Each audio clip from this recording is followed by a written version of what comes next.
إن الحمد لله نحمده ونستعينه ونستغفره ونعوذ بالله من شرور أنفسنا ومن سيئات أعمالنا من يهده الله فلا مضل له ومن يضلل فلا هادي له وأشهد أن لا إله إلا الله وحده لا شريك له وأشهد أن محمدًا عبده ورسوله أما بعد فإن خير الحديث كتاب الله وخير الهدي هدي محمد صلى الله عليه وسلم وشر الأمور محدثاتها وكل محدثة بدعة وكل بدعة ضلالة وكل ضلالة في النار. أعوذ بالله السميع العليم من الشيطان الرجيم من همزه ونفخه ونفثه والذين يؤذون المؤمنين والمؤمنات بغير ما اكتسبوا فقد احتملوا بهتانا وإثما مبينا. رسول الله صلى الله عليه وسلم د کورنۍ او د اولاد تذکره مونږ کوله، ځکه دا زموږ کومه سلسله چې روانه ده د کورونو د تربیت او د اصلاح، نو دې ټولو امورو کې مونږ خپل خوږ نبي ته ګورو، محمد رسول الله صلی الله علیه وسلم. الله رب العالمین زموږ دپاره اسوه حسنه ګرځولی دی. نو په دې بنا باندې د خپل خوږ نبي د کورنۍ تذکره دا د مؤمنانو دپاره یو راهنمایي ده چې محمد رسول الله صلی الله علیه وسلم د دې خپلې پاکې کورنۍ او د خپل هغه پاک اولاد څنګه ښکلی تربیت کړی و. په هغې کې اول موږ د نبي کریم صلی الله علیه وسلم د زامنو تذکره وکړه درې، او چې کومې څلور لوڼه وي په هغې کې د دوو تذکره هغه مخکې ذکر شوه چې اول زینب رضی الله تعالی عنها وه، او نبی کریم صلی الله علیه وسلم په زندګۍ کې دا بیا وفات شوې ده، او رسول الله صلی الله علیه وسلم د هغې قبر ته هم کوز شوی دی. او دویمه رقیه رضی الله عنها وه چې نبي علیه السلام بدر کې دا بیماره شوې وه، وفات وه، او د الله د نبي صلی الله علیه وسلم دا ژوند داسې د امتحانونو ژوند و، عجیب عجیب امتحانات چې د دې دویمې لور په جنازه کې هم شریک نشو، په دفن کې هم شریک نشو، ځکه چې د الله نبي صلی الله علیه وسلم فارغېدو نو دا دفن کړی شوی وه. نن د رسول الله صلی الله علیه وسلم د درېمې لور تذکره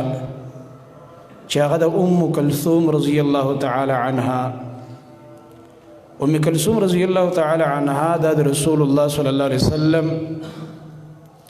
درېم نمبر باندې لور وه. راجح قول هم دا دی، اگر چې بعضو دا ویلي چې دا د رقیه رضی الله تعالی عنها نه وی کشره وه، نه مشره وتې، دا خبره غلطه ده، بلکې رقیه رضی الله تعالی عنها هغه دینه مشره وه، ځکه هغه د دینه مخکې په عثمان رضی الله عنه باندې واده شوه. دوه هجرتونه نصیب شو د الله په لاره کې. یو ځل هجرت حبشې ته کړی د خپل خاوند عثمان ذو النورین رضی الله عنه سره، او بل هجرت مدینې ته کړی، بیا هلته وفات شوه. او په دې وخت کې تاسو ته ما تذکره کړې وه چې د عمر رضی الله تعالی عنه لور حفصه رضی الله تعالی عنها هغه کونډه شوې وه لکه وروسته د هغې تذکره انشاءالله تعالی ذکر کوو تېره جمعه مې هم درته ویلی و چې عمر رضی الله تعالی عنه عثمان ته د هغې پیشکش وکړو عثمان ویلی چې زما اراده نشته دی اصل کې د عثمان رضی الله عنه په قسمت کې د پیغمبر بل لور وه دا ام کلثوم رضی الله تعالی عنها ام کلثوم رضی الله تعالی عنها دا په مکه کې پیدا ده او د رسول الله صلی الله علیه وسلم د پیغمبرۍ نه 6 کاله مخکې دا پیدا شوې ده دا چې پیدا شوله د دې نه 6 کاله بعد رسول الله صلی الله علیه وسلم باندې وحی شروع شوه او نبوت ولا ورکړلی شو او بیا دا ام کلثوم رضی الله تعالی عنها دا په دې خپل اسم کنیت باندې مشهوره ده دا نوم ام کلثوم باندې مشهوره ده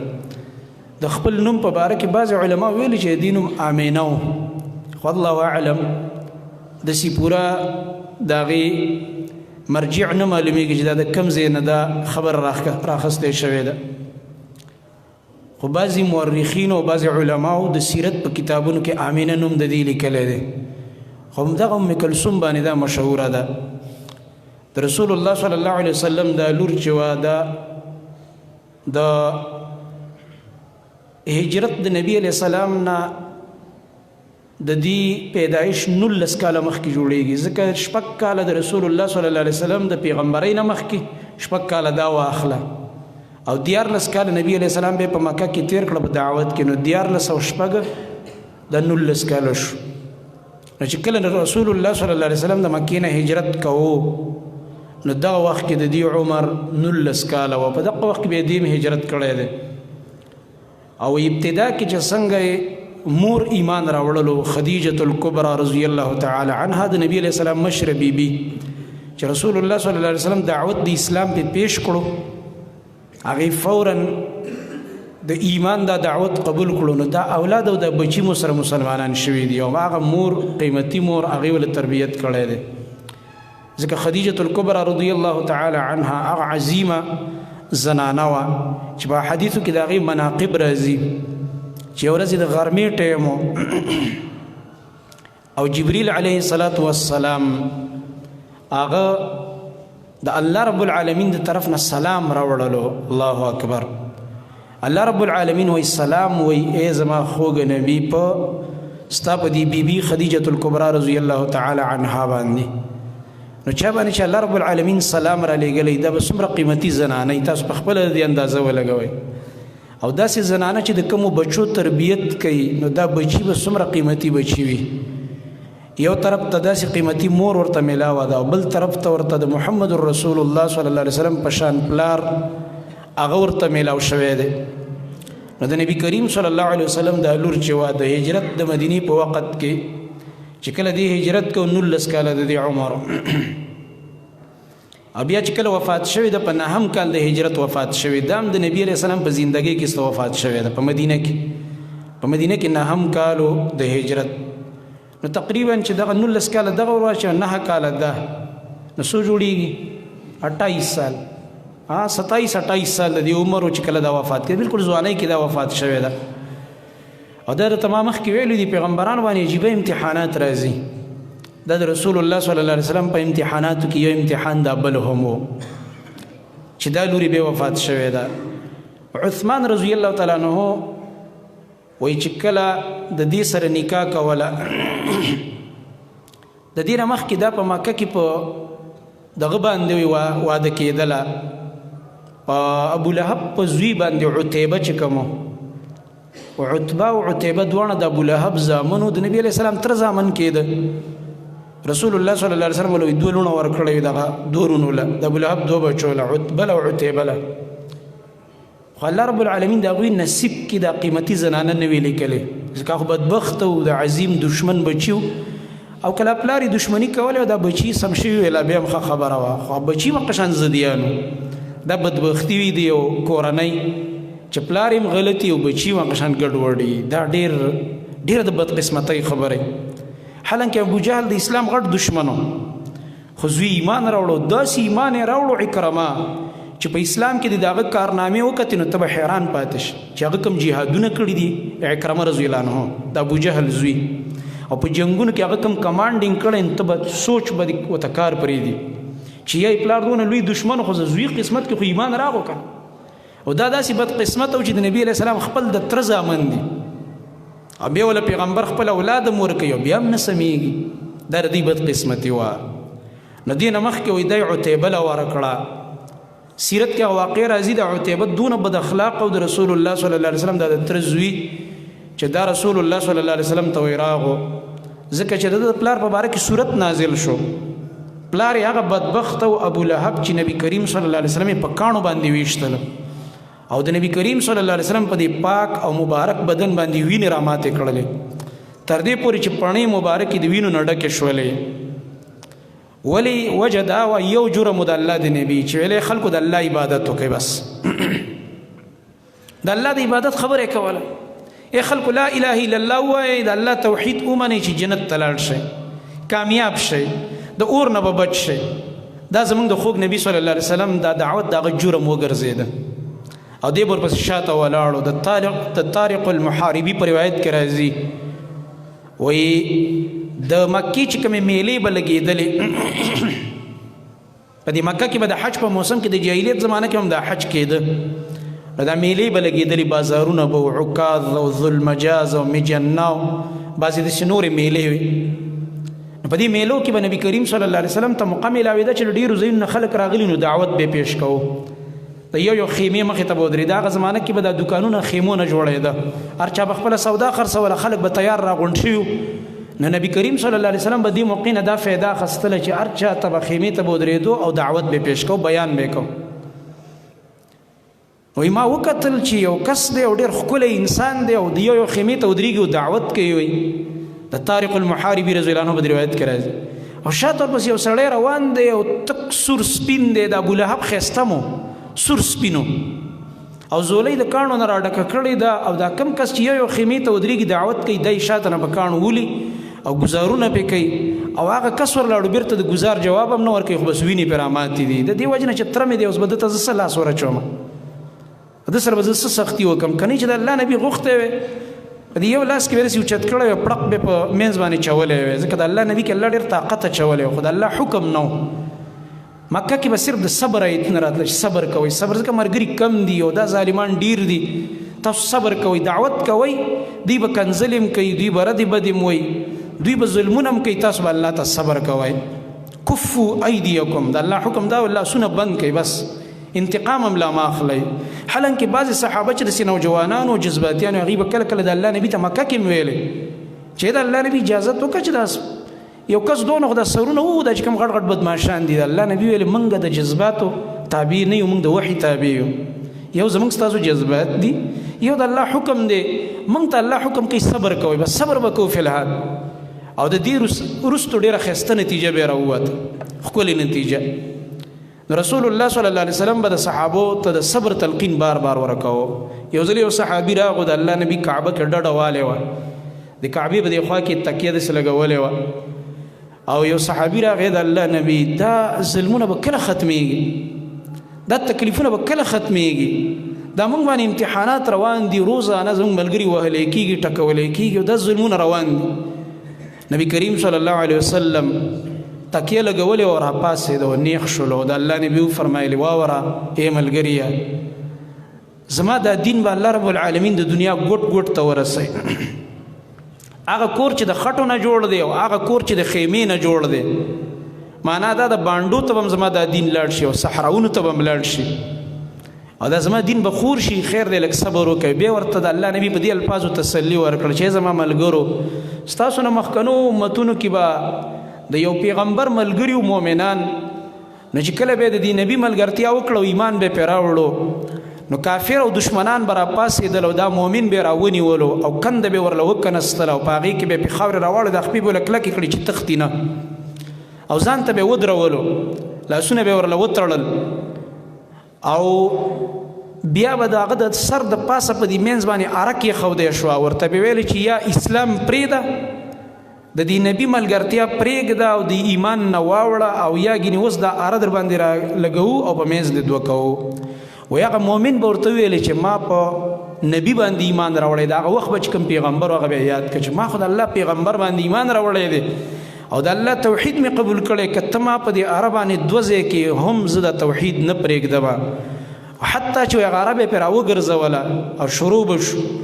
او بیا به یې په منځ باندې دوه کړو حتی وقع شقاه چې په دوه اړخونو کې به ایسته وغورځېده دا مؤمن یعنې په منځ به یې دوه کړو دا نیم بدن به دې طرف ته لاړو دا نیم بدن به دې بل طرف ته لاړلو او دې خبرې هغوی د دین نه وانه اړول ای زما ملګرو صبر کوئ او صبر کوئ دا خبرې به ورته کولې او بیا د الله نبي وفرمایل داسې یو وخت را روان دی زما ملګرو او دا پیشنګوی بیا د دغه صحابو په وخت کې پوره شوله او په داسې وخت کې د الله نبي دا پیشنګویي کوي چې سم تکلیفونه روان دي او لږ ملګري دي او په داسې وخت کې د الله نبي دا خبره کوي خو پیغمبر الله ورته دا ویلي نو دا پیشنګویي د صحابو په دور کې پوره شوله وایي ای ملګرو یاد وساتئ زما په دې امت داسې امن را روان دی الله به دومره غلبې درکړي تاسو له چې د حیرې د هغه ملک نه به یوه زنانه را روانه شي او ځان له به را روانه خپل اوښ به ورسره هیڅوک به مو سره نه او دا زنانه به ځان له راشي او حج به مو وکړي یعنی مطلب د حیرې نه به تر مکې پورې راورسېده او دا د دنیا د ملکونه او علاقې به په لاره کې ووایي سفرې به وکړي او څوک به دې زنانه ته پورته نه شي کتلی دا مسلمانان به دومره ډیر شي او دا مسلمانان به داسې په امن کې او داسې د عدل او د انصاف نظام وي چې خلک به ځان سره سره زر ګرځوي ښکاره څوک ورته پورته نه شي کتلی چې نه دا خو حرام کار دی او دا ظلم دی دا حقونه به خلک د یو بل وپېژني داسې یو امن دور را روان دی صحابه وایي مونږ وایي بیا هغه دور ولیده مونږ هغه دور بیا ولیده چې واقعي داسې امن به وکړي یوه زنانه به په لاره یوازې روانه وه چا به هغې ته څه نه شو ویلی نو دغه د تکلیفونو په دور کې او دغه د تکلیفونو په زمانه کې دغه ابولهب سخته دشمني وکړه د الله د نبي رسول الله صلی الله علیه وسلم په کاڼو باندې شته بدن مبارک ورله زخمی کړو نو الله ایتونه راولېږل چې تبت یدا ابي لهب وتب دا صورت دا د په باره کې راغلی دی چې هلاک شو دواړه لاسونه د ابولهب الله دې له دواړه لاسونه هلاک کړي او ابولهب په خپله هم هلاک شو او برباد شو د دې صورت په نازلېدو باندې دا ډېر زیات غصه شو ابولهب په تیش کې راغی بچو ته یې ویلې وی تاسو د محمد لوڼه طلاق یې کوي صلی الله علیه وسلم د باندې داسې صورتونه راځي چې پای کې په ما پسې بدي ویلی کېږي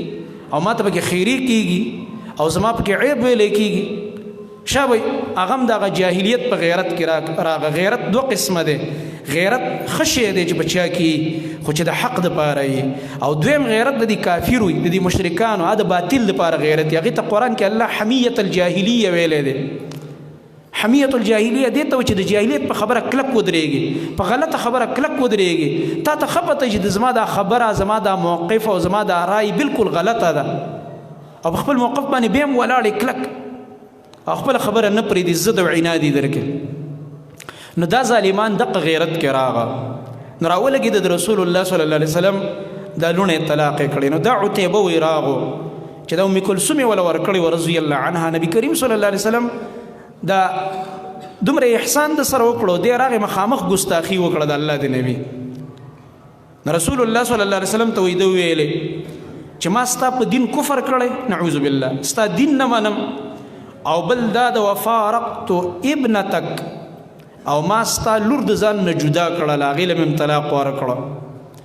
لا تحبني ولا احبک نه ته زما سره محبت کوي نه به زه تا سره محبت وکړم معنا دا د ما سره محبت مه کوه پښتو کې موږ داسې هلکه تعلق را سره وړو ساتمه مه مې یادوه او نه دې یادوم داسې ګستاخانه کلمات یې استعمال کړه رسول الله صلی الله علیه وسلم دین بعد وی دی ظالم داسې کار وکړو چې د الله نبي ته لاس ور واچو او قمیص یې پرې وشلولو په رسول الله صلی الله علیه وسلم باندې او دی وخت کې وی دی روانو دا ما تاسو ته مخکې ویلي دا د مکې خلک به تجارت له شام ته تله د تجارتي قافله کې روانو د مکې خلکو به قافله جوړه کړه په کانوی کې به تله نو هغې سره روان شو شام ته نبي کریم صلی الله علیه وسلم چې د دا سرکشي او دا ظلم ولید نو کوم انسان چې په تا زیاتې وکړي او ته مظلوم شي نو تا دپاره خیري جایز دي خیري دا لپاره جایز دي نو نبی علیه السلام ته خیري وکړي بددعا یې ورته وکړه چې ظالمه یو طرف ته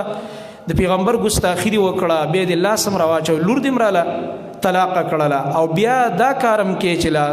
د اسلام خلاف دونه ښکاره خبره کوي چې ما ستا په دین کفر کړی نعوذ بالله دا خو غټه سرکشي رسول الله صلی الله علیه وسلم وایي دته خیرې وکړي اما انی اسأل الله ان یسلط علیک کلبه زه د الله رب العالمین نه سوال کوم چې الله دې په تا باندې د خپلو سپو نه یو سپی په تا مسلط کي او الله رب العالمین دې د خپلو سپو نه په یو سپي باندې مات کا دا خیرې ورته وکړې رسول الله صلی الله علیه وسلم نو دی په دې قافله کې روان او یریده به ډېر زیات زړه یې درزېده د نبي علیه السلام دا الفاظ به داسې وو د ټولو کافرو ته پته وه چې د دې ژبې نه ټوله خبره حق راوځي دومره ظالمانو دا ورته پته وه چې دا پیغمبر نه دروغ وایي خیرې هم د ده لګېږي او د هره خبره صحیح ده نو دا بیا یېرېده وایي یاره ما به یو ځای کې به راته سپی خوله راچوي ځکه چې ما ته محمد رسول الله خیرې کړي دي صلی الله علیه وسلم نو د ډېرې یېرې د لاسه دا زړه به داسې رپېده چې کوم ځای کې به د دې قافلې شپه راتله دی به په دې مینځ کې سملاسته په غاړې ماړې ته به نه سملاسته یېرېده به خواوشا به ټول ملګري سملاسته نو دی به لاړې په مینځ کې به یې ځان له ځای پیدا کړ و یاره ما دلته مینځ کې ځان سره سملوئ چې څه شي راباندې حمله ونه کړي د نبي خبره چې دا معجزه د پیغمبر ابې پوره کېږي چې کومه خبره وکړي دغه شانته یو شپه وه او دی په دې سفر کې لا روان دی دی د دې ملګرو په دې مینځ کې سملاستو خپل احتیاطي تدابیر یې اختیار کړه او د دې باوجود د نبی کریم صلی الله علیه وسلم دا خیرې وي په ده باندې ولګېدې وایي د شپې یو ازمری راغی نبی علیه السلام ته سپی یاد کړی سم د سپو باچا پې راغی الله خپل نبی باندې ډېر غیرت وکړي چې صبر کوه نبي ته خو سپی یاد دی ودرېږه زه یې دله داسې وشلومه چې برابر یې کړمه دله ستا کمیس یې شلولی دی مبارک کمیس د خوږ نبی صلی الله علیه وسلم بدن ته به یو سړی لاس اچوي والله به یې داسې پرېږدي رسول الله صلی الله علیه وسلم دا خیرې په ده باندې ولګېدې دا ټوله قافله او دا ټول خلک دې زمري پرېښوده او مینځ ته راغی راوې دنګل په ده باندې او په دې خپلو پنجو کې او په دې خوله باندې وڅیرل او ویشلول او مردار یې کړلو الله اکبر دا الله رب العالمین د خپل خوږ نبی صلی الله علیه وسلم انتقام د ده نه واخیست ټول خلک حیران شو مشرکان هم ویرېده چې لکه ګوره د محمد ته خیرې کړې وې صلی الله علیه وسلم او څنګه په ده باندې ولګېدې الله رب العالمین داسې تباه کړو الله تعالی ذلیله کړو دا انسان نو الله رب العالمین دله دا سزا ورکړه او بیا د دې نه بعد چې کله حالات په مکه کې سخت شولو په رسول الله صلی الله علیه وسلم باندې نو دی لور دی ام کلثوم رضی الله تعالی عنها د نبی علیه السلام سره 3 کاله قیدم تیر کړی دی دا د نبی علیه السلام بچی دي او دی لونه دي او زنانه ذات او داسې تربیت ولا پیغمبر ورکړی دی چې د دین لپاره داسې مشکلات برداشت کوي نن سبا زمونږ کورونو ته وګوره مونږ چې کوم دی معمولی خواهشات او ناجایزه خواهشات د خپل بچو پوره کوو دې ته پکې نه ګورو چې الله به ناراضه شي زما دې کور ته به یو بې برکتي راشي او یو نحوست به راشي د خپل بچي په دین باندې عادت کول پکار دي د الله رب العالمین د دین عادت ورکول دی له پکار دي چې په دین باندې عمل کوي د الله بندګي کوي د الله تعلق والی رسول الله صلی الله علیه وسلم د خپل لونو داسې تربیت کړی دی چې 3 کاله ورسره قید تیر کړی نبی علیه السلام 3 کاله قید تیر کړی او هغه کسانو سره چې کوم صحابه لږ شان په شعب ابي طالب کې مشرکانو چې کله بایکاټ مکمل وکړو د نبی علیه السلام نه سوشل بایکاټ یو خط یې ولیکلو هغه سیرت کې تاسو واقع اورېدلې ده او ټول مشرکان په متفق شو چې بالکل زمونږ به د دې نبی سره نه به ورسره غم خادي کوو نه به ورسره رشتې کوو د ده د ملګرو سره نه به لوړ خور ورکوو نه به د دوی نه اخلو نه به ترې څه یو څیز اخلو د دکانداریو د کاروبارو نه به یو څه خرڅو دومره سخته فیصله یې وکړه ده او دې وخت کې اهل حق سره دا کار کېږي بعضې ځای کې یو ملګری ښایسته عقیده د توحید اختیار کړي او دا شرکونه او بدعتونه او دا ګمراهیانې پرېږدي دا بدعتیانو له به دمکینې ورکوي او موږ به ستاسو جنازه نه کوو مړه وې ته به سې ستا به جنازه سې دي سکندونو جنازې دي یو الله اکبر پکې اورېدلی کېږي نور خو پکې څه نه قسم په الله ته وله جنازه مه کوه الله به دله هغه زمری عالم راولي او هغه زمري به په جنازه ودرېږي چې تاسو ټول تی بایکاټ وکړئ د الله نبي وایي 40 مؤمنان دې ودرېږي چې شرک نه کوي توحید والا ښایسته مزیدار 40 کسان د الله زرګونه او لکونو سرونه نه دي په کار په جنازه نبی علیہ السلام فرمایي 40 مؤمنان چې په یو جنازه د مؤمن ودرېده داسې مؤمنان چې شرک نه کړی د الله تعالی سره پاکې عقیدې والی الله رب العالمین پې د دې میت او د دې مړي بخښنه کوي یاد ساته الله ته مؤمن قیمتي دی مړه سرونه خو الله نه ګوري چې دومره ډېر سرونه راغلي او سمندر د خلکو ولاړ دی الله پکې مؤمنان ګوري اوس هم دا کار کېږي او بایکاټ به د سره وکړو دا په کوټ کې زموږ ملګرو مسجد جوړوو دا ټول راپاسې د فسادیان او د غوبلو والا دا مسجد به نه جوړېږي د الله کور وایي دا به نه جوړېږي خپله ځمکه د هغه ملګرو غوبل یې جوړ کړل دا یو کال د دې واقع وشو اوسه پورې په خپل ضد ولاړ دي او الله رب العالمین هغه خلکو له ډېرې سزاګانې ورکړې او لا پکې روانې دي ځکه دا د الله کی د کتاب اعلان دی چې د ده نه ډېر لوی ظالم بل نه چې د الله مساجدو نه خلک منې کوي د الله د کورونو نه خلک منې کوي نو هغې نه بعد بیا یو کاغذ ولیکلو چې دې اهل حدیثو سره به زموږ بایکاټ او جنازه به یې نه کوو نکاح به یې نه کوو غم خادي به نه کوو دا څه چل یې وکړو ته دې د سره غم خادي ونه کړې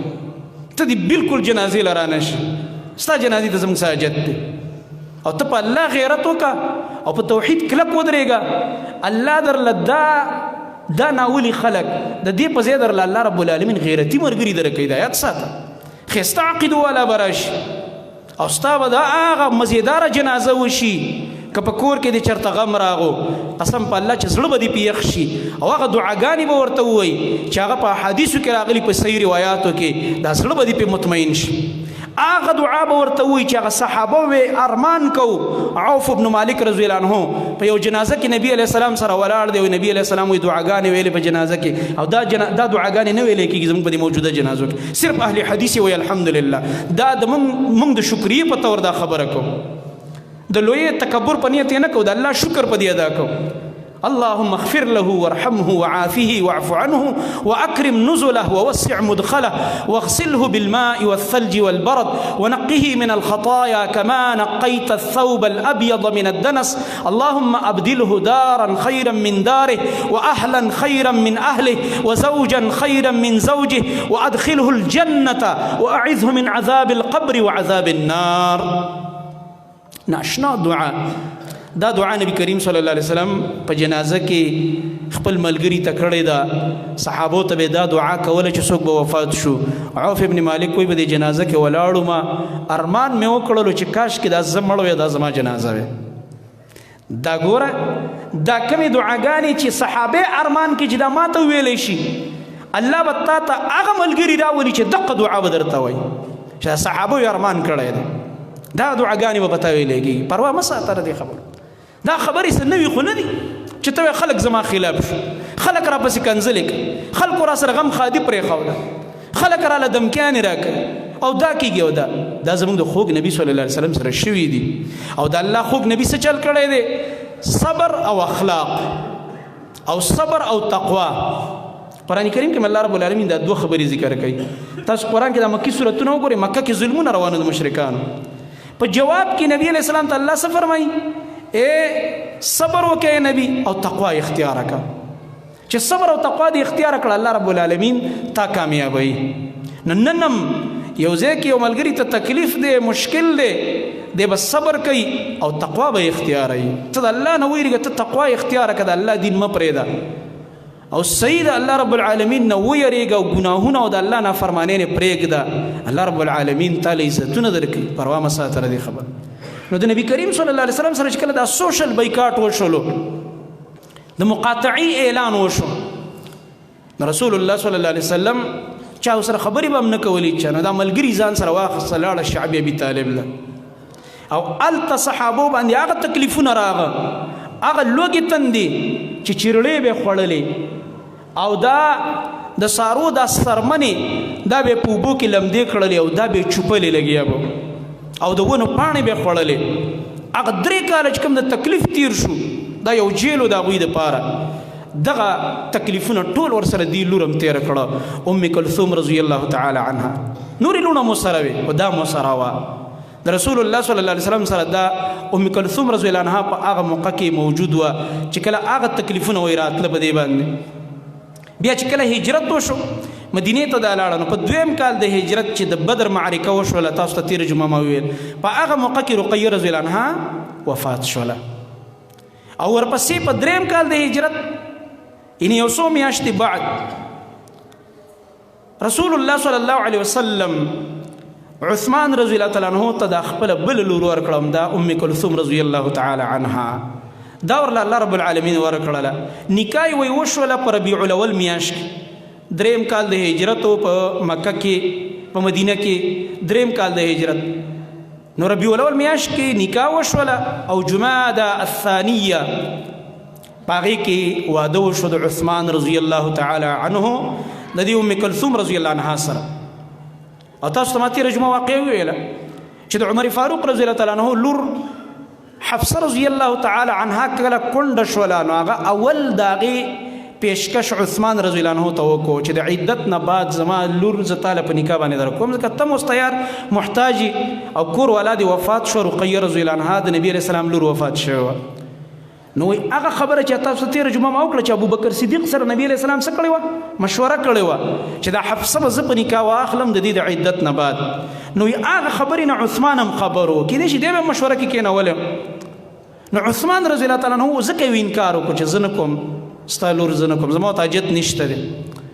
رسول الله صلی الله علیه وسلم وایي د ده نه دومره زیات خوشحاله شو د دې عثمان نه په دې خبره باندې چې کله خبر شو چې د عمر فاروق رضی الله تعالی عنه د لور سره د نکاح دعوت د ټکراو کړلو او زما په هغه مخکې لور پسې دا دومره خفه دی دومره وفادار انسان دی. رسول الله صلی الله علیه وسلم فرمایل الا ادل عثمان على من هو خیر له منها وادلها على من هو خیر لها من عثمان. آیا زه عثمان ته نه ښیم هغه زنانه د نکاح دپاره چې هغه د عمر د لور نه غوره ده. هغه څوک ده؟ هغه د پیغمبر لور ده. مطلب دا دی عثمان د عمر لور پرېښوده د عمر بن الخطاب رضی الله تعالی عنه ځکه چې نبی علیه السلام د هغې سره نکاح اراده کړې وه او د الله د نبي په هغه مخکنۍ لور پسې خفه دی په خپله کور والا پسې. نبي کریم صلی الله علیه وسلم ورته وفرمایل زه به عثمان ته د هغې نه غوره زنانه ور وښیم چې هغه د محمد رسول الله لور ده صلی الله علیه وسلم یعنې زه وله بله لور ورکوم. او بیا وفرمایل او د عمر لور له به الله پاک د عثمان نه ښه خاوند ورکړي چې هغه څوک دی؟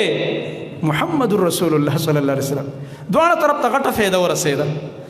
عثمان ته د دې نه قیمتي زنانه ښیم او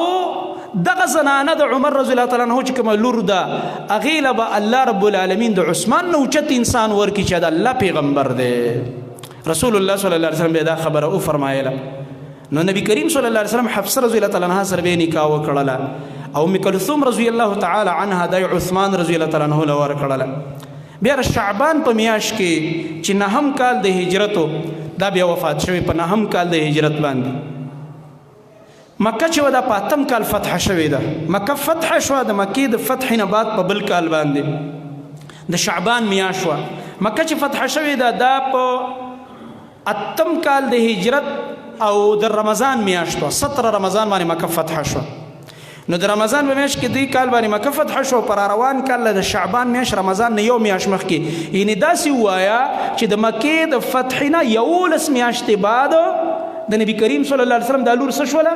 دا بیا وفات شوه. ام کلثوم رضی الله تعالی عنها بیماره وه په تکلیف کې وه او جنازه ورله په خپله محمد رسول الله صلی الله علیه وسلم وکړله. دې جنازه کې د الله نبی په خپله شریک او صحابه وی بخاري کې حدیث راځي د انس بن مالک رضی الله تعالی عنه. انس بن مالک فرمای وی شهدنا بنت لرسول الله صلی الله علیه وسلم وی موږ د رسول الله صلی الله علیه وسلم د لور جنازې ته حاضر شو د ام کلثوم رضی الله تعالی عنها جنازې ته ورسول الله صلی الله علیه وسلم جالس علی القبر او نبی کریم صلی الله علیه وسلم د دې خپلې لور د قبر په خوا کې ناستی دی تشریف فرما دی او فرأیت عینیه تدمعان چې ما د نبی کریم صلی الله علیه وسلم سترګو مبارکو ته وکتل اوښکې را روانې وې په دې خپلې لور پسې ژړلې او د قبر غاړې ته یې ناستو. رسول الله صلی الله علیه وسلم بیا په دې وخت کې اعلان وکړو ویې فرمایل هل منکم رجل لم یقارف اللیله په تاسو کې داسې سړی شته دی چې بیګای خپلې کور والا ته نزدېکت نه یې کړی او دې کې خپل حکمتونه دي جدا علماو ذکر کړي دي. نو ابو طلحه رضی الله تعالی عنه ویلې انا یا رسول الله دا الله رسوله زه چې یم ما بیګا خپل کور والا ته نزدېکت نه دی کړی. نبی علیه السلام ورته وفرمایل ته دې قبر ته ورکوز شه. یو هغه قبر ته ورکوز شو د خدمت دپاره د دفن دپاره چې ګټې مټې پږدي په میت باندې دغې دپاره هغه ورکوز شو دا صحابي. او بل علي رضی الله تعالی عنه علي بن ابي طالب چې د رسول الله صلی الله علیه وسلم د تره زوی دی او زوم یې دی خپله کشره لور یې ورکړې فاطمه رضی الله تعالی عنها لکه د سیده فاطمة الزهرا رضی الله تعالی عنها حالات به پر روانه جمعه خطبه کې ان شاء الله تعالی ذکر کوو. هغې کې نور ډېر ناشنا عبرتونه دي ځکه هغې کې عجیبه عجیبه صفات الله رب العالمین اچولي وو. کشره هم وه او د الله نبي ته ګران هم ډېره زیاته وه او دا خوی خصلت او ناسته ولاړه او د خبرو انداز یې ټول د پلار په شان د محمد رسول الله صلی الله علیه وسلم په شان ته و. نو رسول الله صلی الله علیه وسلم وفرمایل علي ته چې علي ته ورکوز شه، او بل فضل ابن عباس هغه د قبر ته ورکوز شوی، بل اسامه بن زید رضی الله تعالی عنهم الله د ټولو صحابو نه راضي شي والله ته رضا ده، دا وی ورکوز شو د خدمت دپاره. نبی کریم صلی الله علیه وسلم دا لور چې کومه دا په تاریخ کې او د سیرت په کتابونو کې دي خصوصیات لیکلي دي او هغه مناقب ورله لیکلي دي. یو خصوصیت ورله دا لیکلی دی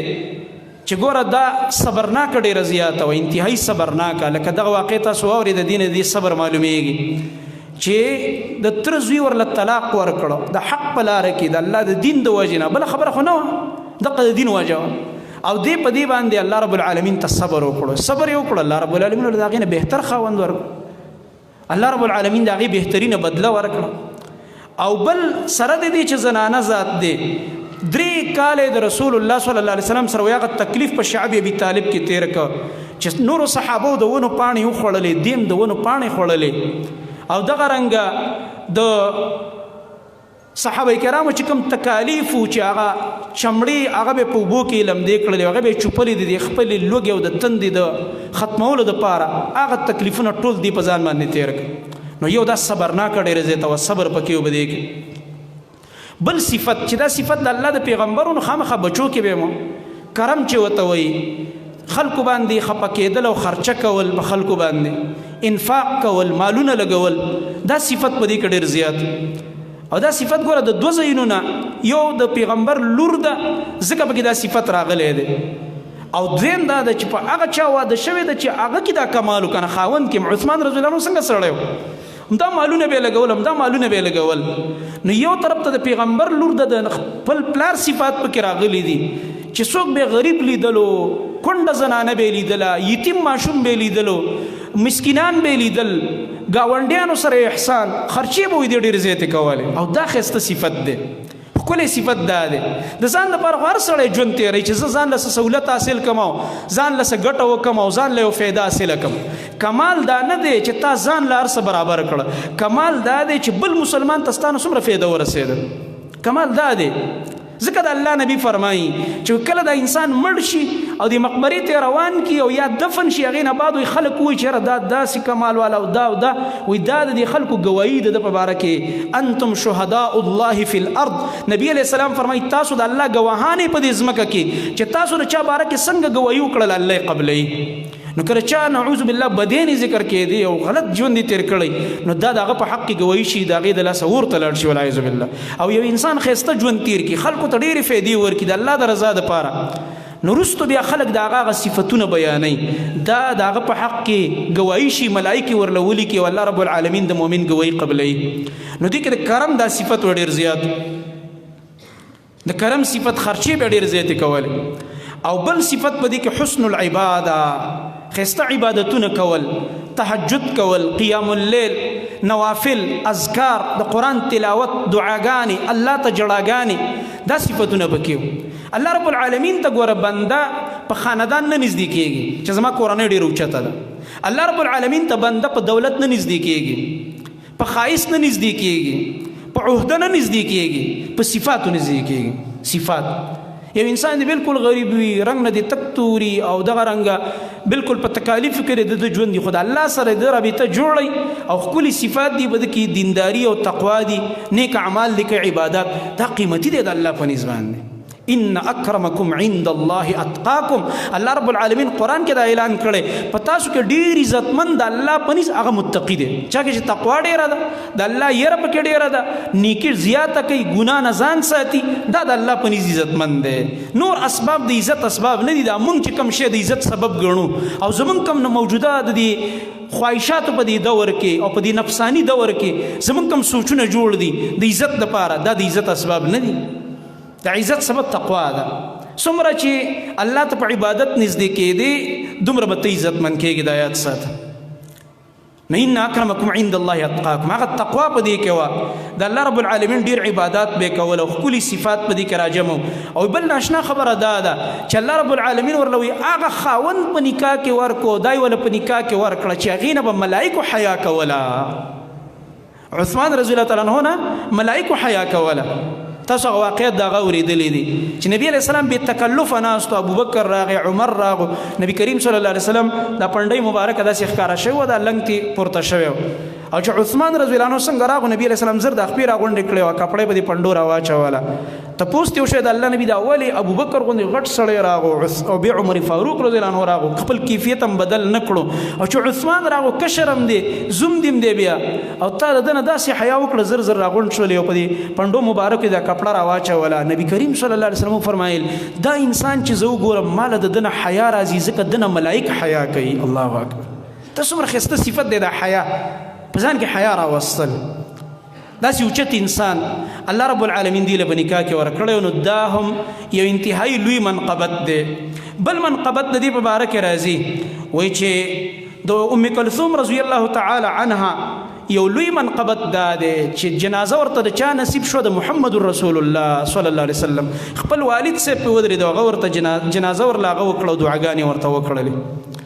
او بیا نبی کریم صلی الله علیه وسلم د دې د قبر خوا کې کېناستو او رسول الله صلی الله علیه وسلم په دې خپله لور پسې وجړلې او نبی کریم صلی الله علیه وسلم د دې دپاره دعاګانې وکړلې. نو دا انتهایی ډېر لوی مناقب دي د نبی کریم صلی الله علیه وسلم د اولاد دپاره. مختلف مناقب دي. نو د ام کلثوم رضی الله تعالی عنها په مناقبو کې دا مناقب د سیرت په کتابونو کې او د احادیثو په کتابونو کې ذکر دي. دې نه بعد د نبی کریم صلی الله علیه وسلم بله لور کشره چې هغه سیده فاطمه الزهرا رضی الله عنها ده. تاسو ته ما ویلې په هغې کې الله رب العالمین ناشنا صفات اچولي، د خاوند تابعداري او محنت او مشقت او داسې عجیب عجیب صفات پکې وو. تر دې پورې چې تاسو ته به انشاءالله را روانې جمعې له زه حدیث ویم چې نبي علیه السلام نه خادم غوښتی د الله نبي لږ خادم راکړه، کور کې کار ډېر دی، د الله نبي ولې خادم نه دی ورکړی، ذکر یې وله ورکړی دی. وایي دا ذکر کوه بچی وایي. او دا انتهایی مینه به ورسره کوله. رسول الله صلی الله علیه وسلم به د فاطمه رضی الله عنها سره دومره مینه کوله چې ملاقات ته به م ورتلو او د الله نبي صلی الله علیه وسلم به چېرته په سفر تللو نو د دې لور کره به راغی او د هر چا نه به یې چې رخصت واخیستو اخري رخصت به یې دې نه اخیستلو، اخري ملاقات به یې دې سره کولو. او چې کله به د سفر نه واپس راغو نو اول به نبي علیه السلام مسجد ته تللو، مسجد کې به 2 رکعاته کول. دا سنت طریقه ده، سړی سفر نه راشي نو وګوره که مسجد کولاوي اول مسجد ته راستون شي، یو 2 رکعاته وکړه، که د جمع ټیم وي جمع مونځ به وکړي او بیا کور ته لاړ شه. دا سنت طریقه ده. دا نن سبا خلکو ته ناشنا شوې ده. مسلمانان د دې غټو غټو سنتو خبرو نه خبر نه دي او دا یو معروف سنت دی. په ډېرو احادیثو کې دا د نبي علیه السلام عادت مبارک ذکر شوی دی چې نبي علیه السلام به سفر نه راتلو نو اول به مسجد ته را داخل شو. مسجد کې به که د فرض مونځ ټیم به خو جمع به وشوله بیا به لاړو، او که دا ټیم به نه نو نفل به وکړی 2 رکعاته، څه ملګري به هغوی سره به ملاقات وشو، بیا به کور ته تشریف یوړلو. نو بیا به د هغې نه بعد اول ملاقات به دې سره کوو، د سفر نه بعد به اول د دې خواله راتللو رسول الله صلی الله علیه وسلم، فاطمه رضی الله تعالی عنها. او تاسو ته به انشاءالله را روانې جمعه حدیث هم بیان شي د الله په توفیق انشاءالله تعالی چې د خپل مرګ اطلاع یې دې له ورکړی وه. نبی علیه السلام هېڅ چاته د خپل مرګ اطلاع ورنه کړله او دې لور ته یې ویل چې بچیه زه د دنیا نه تلونکی یم. نو بیا یې جړولې یم ده او بېرته بیا یې خندولې دی او زیری وله ورکړی چې ته به په ما پسې ډېره زر راځې او زما او ستا به ډېر زر ملاقات کېږي. نو د هغې د زندګۍ هغه قیمتي د عبرت چې کوم هغه اړخونه دي هغه به انشاءالله تعالی ترې راواخلو د الله په توفیق او را روانې جمعه به هغه ذکر کېږي. اقول قولي هذا واستغفر الله لي ولكم ولسائر.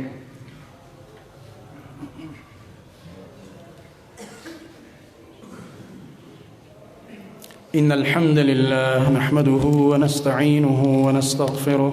ونعوذ بالله من شرور أنفسنا ومن سيئات أعمالنا. من يهده الله فلا مضل له ومن يضلل فلا هادي له، وأشهد أن لا إله إلا الله وحده لا شريك له، وأشهد أن محمدا عبده ورسوله. أما بعد فإن خير الحديث كتاب الله وخير الهدي هدي محمد صلى الله عليه وسلم وشر الأمور محدثاتها وكل محدثة بدعة وكل بدعة ضلالة وكل ضلالة في النار. أعوذ بالله السميع العليم من الشيطان الرجيم من همزه ونفخه ونفثه. بسم الله الرحمن الرحيم. قل هو الله أحد الله الصمد لم يلد ولم يولد ولم يكن له كفوا أحد. یو ملګری څه تپوس کې خو دا خط لږ صفایي کې موږ پې پوهېږو دا څه د مونځ په کتاب زما خپله دا سوی غلطي رانغه که سوی که ستا مطلب دا چې د مونځ کتاب مې کته او زما غلطي سمه نه شوله نو که پې نه پوهېږي بیا د یو عالم نه تپوس وکړه. د مونځ په موضوع باندې الحمدلله ښکلي کتابونه لیکلی شوي دي او زه ټولو تعلیم یافته ملګرو ته دا یو دعوت ورکوم چې یو کتاب هغه دغه باندې لیکل شوی د مونځ په دې موضوع باندې پښتو کې زمونږ شیخ عبدالعزیز نورستاني صاحب لیکلی د پیغمبر صلی الله علیه وسلم مونځ ښکلی کتاب دی دا ځان لره پیدا کړي. بل کتاب شیخ عبدالسلام رحمه الله دی مونځ د احادیثو په رڼا کې دا یې نوم دی د هغې هغې کې هم ډېر مزیدار هغه ټول اذکار او د مونځ کیفیت او احادیث هر رکن د هغې متعلق احادیث پکې دي نو هغې باندې هم ډېره اصلاح کېږي. او څه کتابونه په اردو کې لیکلی شي اردو کې مشهور کتاب چې دی هغه صحیح نماز نبوي صحیح نماز نبوي چې دی د صحیح احادیثو په رڼا کې لیکلی شوی دی او تقریبا 4-5 علماو پې کار کړی دی. موږ سره بره مکتبه کې شته دی چا شوق نو خیر دی ځان له تصویر وغیره واخلي او هغه ځان لره پیدا کړي. کمال دا دی چې هغې کې یوازې د مونځ مسایل نه دي هغې کې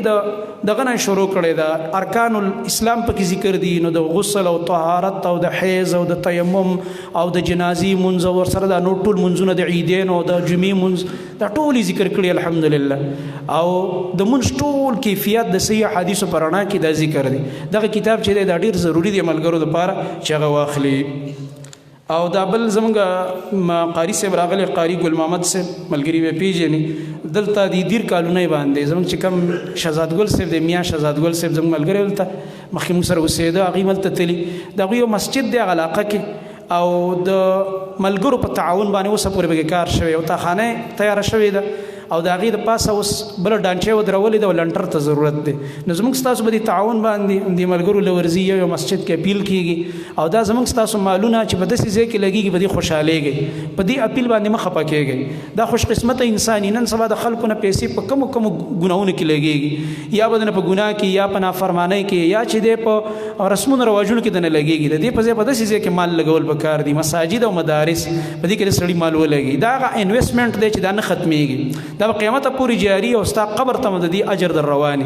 نو وروستو ملګري پوره اخلاص ورسره وکړئ چې دا لنټر دوی برابر کړي او چې څومره خلک د دې د لاندې مونځ کوي زموږ ستاسو پکې حصه وي که د چا لږ وس کېږي د چا ډېر وس کېږي خپل اخلاص ورسره وکړئ صفونه برابر کړئ.